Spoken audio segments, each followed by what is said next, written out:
قصة رضوان فايد، اللص الأسطوري والهروب الكبير بالطائرة. الهليكوبتر. المقدمة: تخيل أنك تعيش في أحد الأحياء الفقيرة في ضواحي باريس، حيث الجريمة هي لغة الشارع الوحيدة، وحيث الطموح قد ينقلب إلى جموح يقودك إلى أخطر مغامرة في حياتك.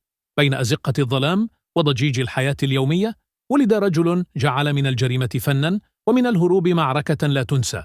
قصتنا اليوم عن رضوان فايد، الرجل الذي صدم فرنسا والعالم بجرأته التي تجاوزت كل الحدود، من السطو على البنوك بأقنعة الرؤساء إلى الهروب من السجون المحصنة في وضح النهار باستخدام طائرة هليكوبتر. رحلة فايد هي سيناريو لفيلم تشويقي حقيقي، لكنه ليس من نسج الخيال. فما الذي جعل هذا الرجل يتجرأ على تحدي النظام بهذا الشكل؟ وكيف استمر في الفرار من قبضة العدالة؟ استعدوا للغوص في تفاصيل قصة مليئة بالمفاجآت واللحظات المشوقة. النشأة والتكوين. في عام 1972 وفي أحد الأحياء القاسية في كريتي بفرنسا، ولد رضوان فايد. كان الحي الذي ترعرع فيه معروفاً بارتفاع معدلات الجريمة والعنف والفقر. كطفل من عائلة مهاجرة من الجزائر، لم يكن أمام رضوان خيارات كثيرة لتحقيق أحلامه. كان الشارع هو مدرسته الأولى، ومنذ صغره كان يشاهد الجريمة والعصابات تسيطر على المشهد. كبر فايد وهو يرى أقرانه يسقطون في عالم الجريمة، ولكنه لم يكن ليتبع الطريق نفسه، بل كان يحلم بأن يصبح واحداً من أذكى العقول الإجرامية، تماماً مثل الأبطال الذين كان يشاهدهم في أفلامه الهوليودية المفضلة. بداية الطريق إلى الجريمة. في سن المراهقة بدأت تظهر علامات طموح رضوان الخطير. على عكس من حوله، لم يكن مجرد لص عادي، بل كان يمتلك عقلية تفكر بطريقة غير تقليدية. بدأ بتشكيل عصابته الخاصة في أوائل التسعينيات، وسرعان ما أصبح اسمه معروفاً في أوساط الجريمة الباريسية. لم تكن عملياته عشوائية، بل كانت مخططة بعناية، مستفيداً من تفاصيل صغيرة يمكن أن تحدث فرقاً كبيراً في نجاح العملية أو فشلها. السطو بأسلوب هوليودي. ما ميز رضوان فايد عن بقية اللصوص في ذلك الوقت هو اهتمامه الشديد بالتفاصيل واستعداده للمخاطرة من أجل تنفيذ عمليات سطو غير تقليدية. واحدة من أكثر عملياته شهرة كانت السطو على البنوك باستخدام أقنعة الرؤساء الأمريكيين. تخيل رجلاً يقتحم بنكاً وهو يرتدي قناع باراك أوباما أو بيل كلينتون، مع فريق من اللصوص يرتدون أقنعة مشابهة. كان الهدف واضحاً: خلق الفوضى والتشويش، وجعل من الصعب على الشهود تقديم أوصاف دقيقة للشرطة. في إحدى عملياته الشهيرة، قاد عصابته في عملية سطو على بنك في وسط باريس. كان كل شيء مخططا له بدقة متناهية. بعد دخولهم البنك، بدأوا في إعطاء الأوامر بصوت حازم، بينما كان العملاء وموظفو البنك مرعوبين تماما. لم يكن بإمكان أحدهم أن يتوقع ما يحدث. هل هو فيلم يجري أمامهم أم حقيقة؟ استغرقت العملية دقائق معدودة.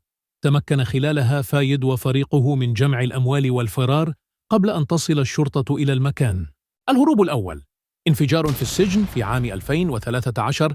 بعد سنوات من المطاردة والتحقيقات، نجحت الشرطة الفرنسية في القبض على رضوان فايد وتوجيه تهم متعددة إليه، تتعلق بتورطه في عمليات سطو مسلح وسرقة سيارات نقل الأموال. نقل إلى سجن سيهكيدا سكويدن في شمال فرنسا.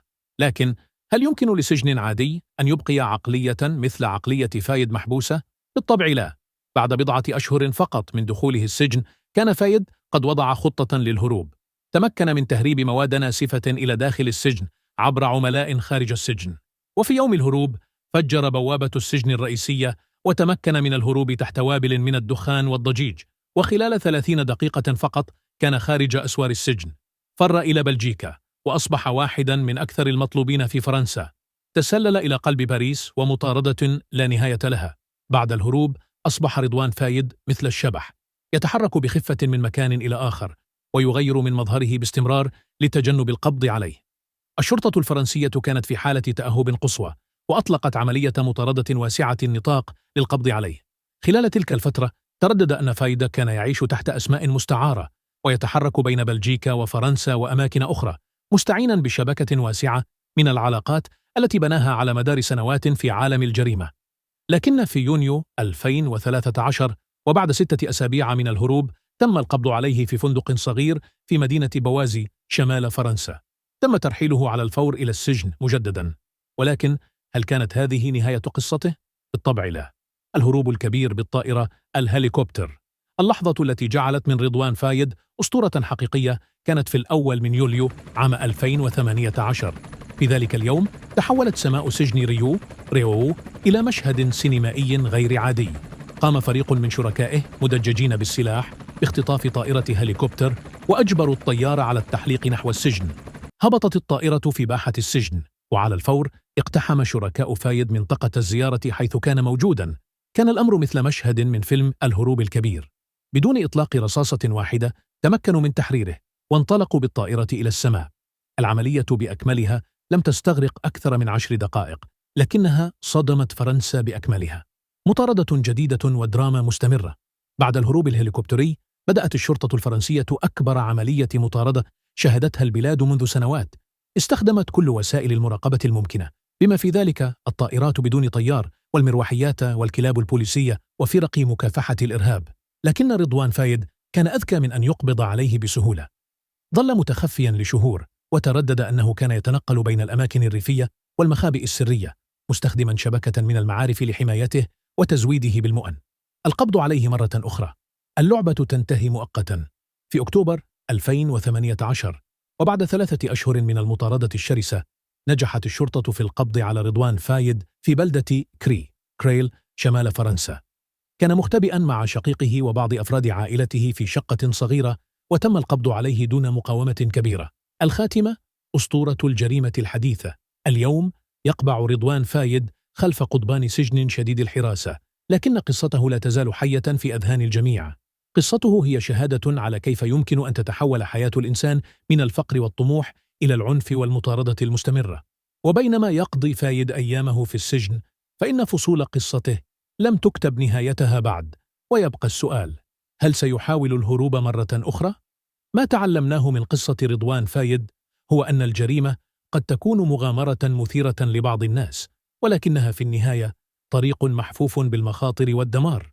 إذا أعجبتكم قصة اليوم وتحبون قصص الجريمة والغموض والتشويق، فلا تنسوا الاشتراك في القناة وتفعيل زر الجرس ليصلكم كل جديد.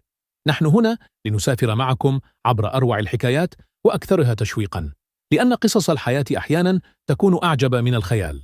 شاركونا آراءكم في التعليقات، وأخبرونا ما هي القصة التي ترغبون في سماعها في الفيديو قادم. ما تيتانا كنت هالفيديو القادم. شكراً لكم على المشاهدة، ونراكم قريباً في رحلة جديدة.